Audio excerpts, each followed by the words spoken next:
का आयोजन किया गया। समाजवादी पार्टी की ओर से यूथ कॉन्क्लेव का आयोजन। समानता, न्याय और समाजवादी समाज के निर्माण में युवाओं की भूमिका विषय पर यूथ कॉन्क्लेव का आयोजन। बतौर मुख्य अतिथि सपा सांसद धर्मेंद्र यादव हुए शामिल। समाजवादी महिला सभा की राष्ट्रीय अध्यक्ष जूही सिंह, पूर्व कैबिनेट मंत्री अरविंद सिंह घोष, पूर्व मंत्री राजपाल कश्यप, पूर्व एमएलसी सुनील सिंह साजन, राष्ट्रीय प्रवक्ता फकरुल हसन चांद, दीपक रंजन, आशुतोष वर्मा, अनुराग भदौरिया हुए शामिल। सपा महिला सभा की राष्ट्रीय उपाध्यक्ष और राष्ट्रीय प्रवक्ता डॉक्टर नेहा यादव की ओर से यूथ कॉन्क्लेव का आयोजन किया गया। महानगर स्थित कैफी आजमी सभागार में आयोजन। लखनऊ से इकबाल अहमद की रिपोर्ट। कार्यक्रम के आयोजक और हमारी यूथ की अध्यक्ष रही, आज महिला सभा में काम करने वाली हमारी नेता नेहा जी को और उनके जितने भी साथी हैं सभी को मैं धन्यवाद देता हूं, क्योंकि स्वाभाविक है देश की डेमोक्रेसी में, लोकतंत्र में यूथ की एक बहुत बड़ी भागीदारी है और हम समाजवादियों की तो पहचान रही है यूथ पॉलिटिक्स को आगे बढ़ाना, यूथ के मुद्दों को आगे एड्रेस करना। और मैं समझता हूँ इस सिलसिले में आज एक अच्छी चर्चा होगी।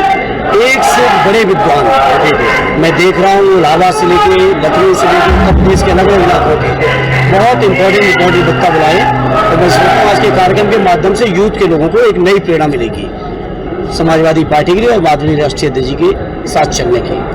सर, विधानसभा सत्र चल रहा है, आज 36 घंटे का कंटिन्यू जो है ये सत्र बुलाया गया है, क्या सरकार मैसेज देना चाहती है और आपको लगता है? नहीं, मुझे तो 24 का पता था, आपने 36 बता दिया। अब जो भी है, लेकिन हम कहेंगे सरकार से कम से कम सत्र चलाएं। 11 को सत्र शुरू हो रहा है, 14 को समापन है। ये कोई सत्र नहीं है, ये केवल रस्म अदायगी है और जो संविधान में जो प्रावधान है कि 6 महीने के अंदर बैठक रहनी चाहिए, केवल उसकी खाना पूर्ति कर रहे हैं। तो उत्तर प्रदेश की सरकार सदन से भाग रही है। दिल्ली में हम लोग लगातार संघर्ष कर रहे हैं, लोकसभा में दिल्ली की सरकार चर्चा करने को तैयार नहीं। बीजेपी के लोग मुद्दों पे एकदम फेल है बुरी तरह से और पिछले 11 सालों में 14 से लेकर आज तक जितने चुनाव हुए, उन चुनावों के जो घोषणा पत्र हैं, हर जगह सरकार असफल हुई है, कहीं भी कोई भी काम पूरा नहीं किया है। और मुझे खुशी इस बात की है कि अब जनता के लोग मुद्दे के प्रति जागरूक हैं। अब इनका झूठ नहीं चल पा रहा है। जो जज्बाती भाषण देते थे प्रधानमंत्री जी से लेकर भाजपा के बहुत सारे लोगों के भाषण चल गए, लेकिन अब जनता इनके भाषण भी सुनने को तैयार नहीं है।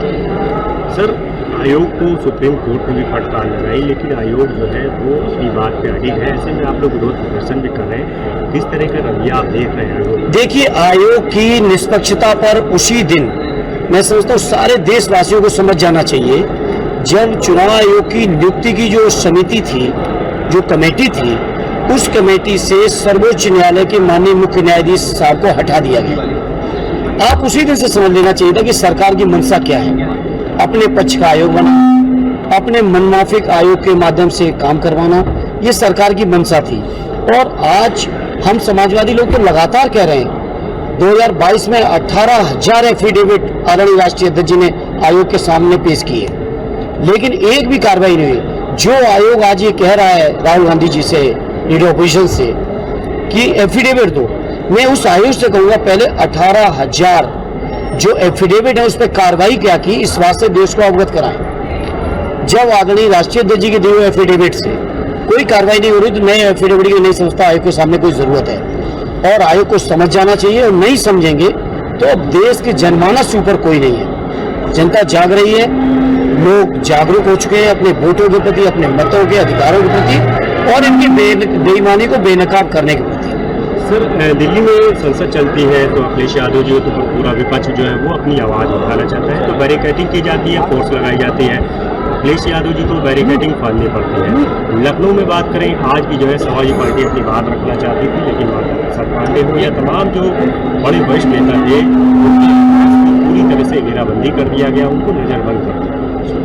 देखिए, ये चीजें सरकार चाहे जितना आपन कर ले, अत्याचार कर ले, अन्याय कर ले, ये चीजें उत्तर प्रदेश और देश की जनता देख रही है।